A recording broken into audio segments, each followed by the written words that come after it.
everyone, I hope you're all doing well. So welcome to Vlogmas day 19, and for today's video I wanted to kind of just walk you guys along my Bible study routine slash like how I like to Bible study. I really hope that this video can help you guys, and if you guys have any tips or advice or anything that I could do to improve my Bible studying, please feel free to let me know.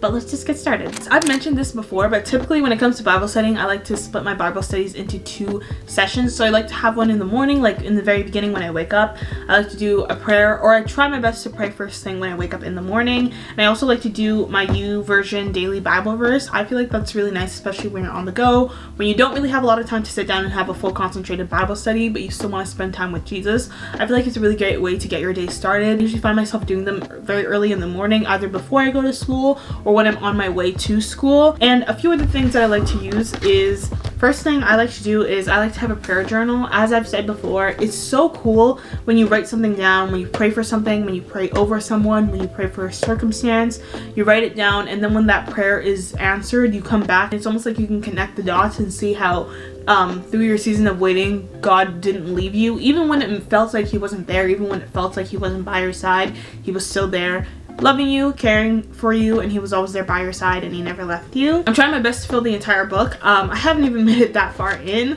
but this is definitely something that I'm going to be holding on to. And for this, you can pretty much get any kind of book that you want. I got this one from Indigo. It's this light blue one that says "Sky's the limit." The next thing I feel like is really important to have is a gratitude journal. I feel like it's so important for you to just sit down and thank God for everything that he has blessed you with.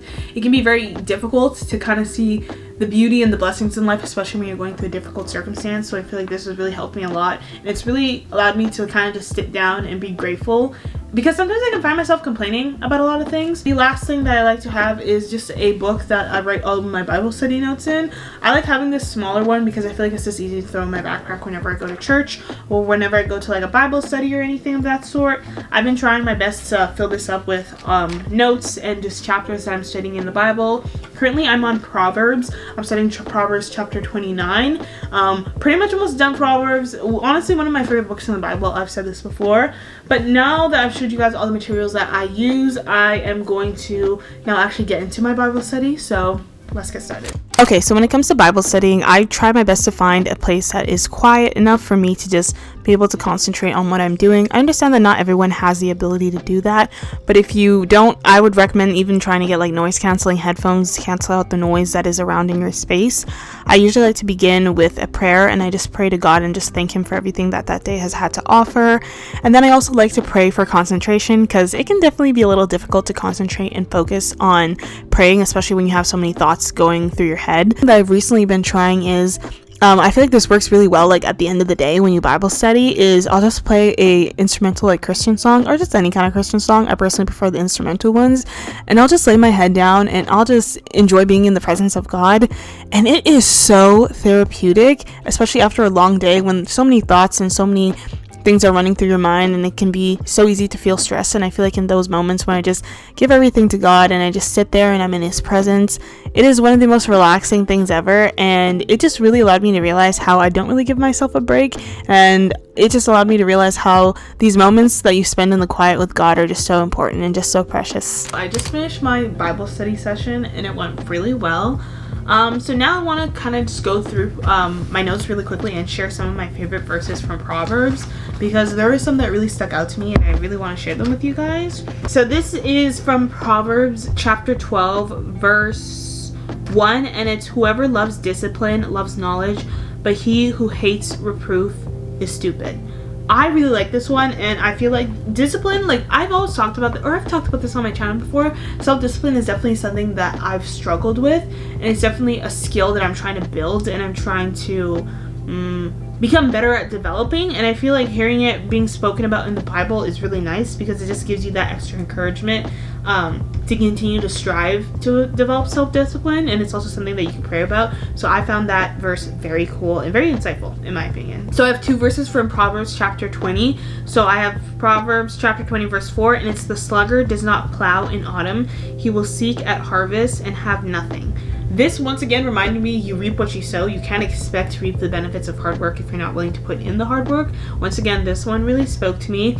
And then another one is Proverbs chapter 24. Man's steps are from the Lord. How then can he understand his way? Once again, this one really stuck out to me as well, because it basically reminds me, and it's basically trying to tell us that God is the one who's directing our steps. God is the one who's guiding us and leading us, and we need to follow his way. We need to surrender our way, and we need to surrender our way, and we need to deny ourselves, and we need to turn to God, because God is going to be able to direct us in the right path that we need to go in. He knows the beginning, the end, and everything in between. It makes more sense to follow his plan, because his plan is better than our plan. And this is one of the last ones. I have more verses, but if I wanted to go through all of them, that would be like a whole nother video in of itself.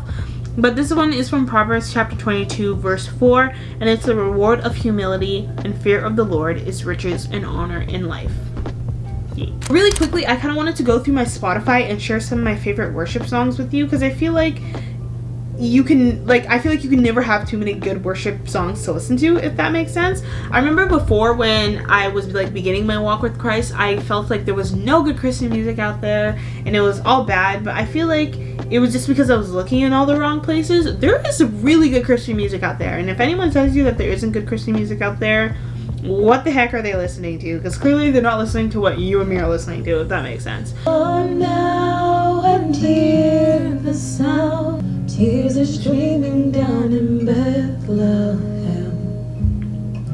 grieving life that didn't have to end, asking God to justify the pain, never knowing he would feel the same. Ooh,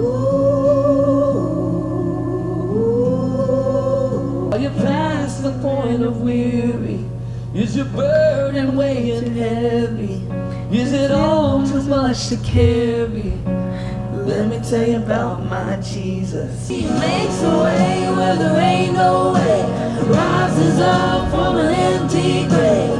Ain't no sinner that he can save. His love is strong and his grace is free, and the good news is I know that he can do for you what he's done for me. Let me tell you about my Jesus. The voice of God is a really good one. Oh my gosh. I can hear it in the crackle of a bonfire.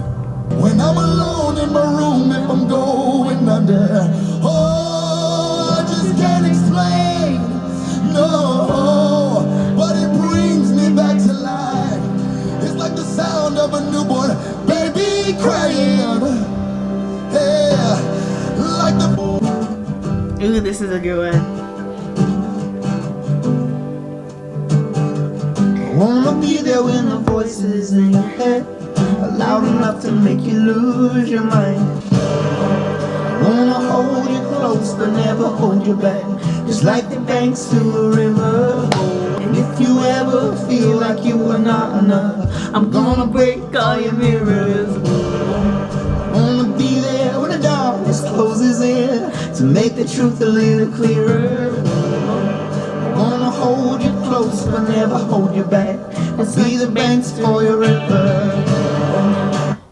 This was a song that I found, and it's actually like a country Christmas, not country, it's more so on like the countryside. It's really good. I love this song. It's so beautiful. It's called Sweet Ever After.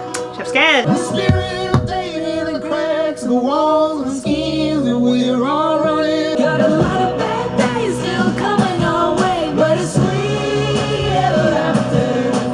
When their waves breaking over our walls, but the ship that don't shatter. The grave robber, he's wave walker. There ain't nothing that he can do. Dead man, open your eyes, the Lord ain't finished with you. Yes, you. Wake up, you sleeper. Watch what he can do. Let's go. Lord bless you and keep you. This next part in the song is so powerful. I swear, like these lyrics just, wow, speak volumes, honestly.